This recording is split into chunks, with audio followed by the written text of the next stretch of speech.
Sizcə dünyanın ən böyük elektrik stansiyaları hansıdır? Ümumiyyətlə dünyada ən böyük su elektrik stansiyası, ən böyük istilik elektrik stansiyası, ən böyük atom elektrik stansiyaları hansıdır?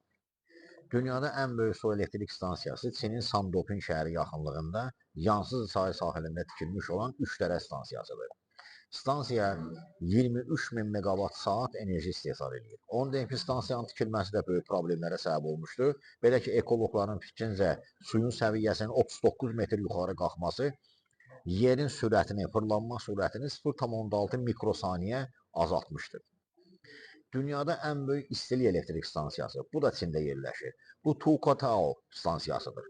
Həmin stansiya 6600 megawatt saat enerji istehsal edir. Dünyanın ən böyük atom elektrik stansiyası isə Yaponiyada yerləşir. Bu Kashiwazaki Karisha stansiyasıdır. Belə ki, stansiya çox maraqlı bir seismik zonada tikilmişdir və bütün seismik qanunlara əməl etməsinə baxmayaraq 7965 megawatt saat enerji istehsal etmək gücünə malikdir. Yəni istehsal edir.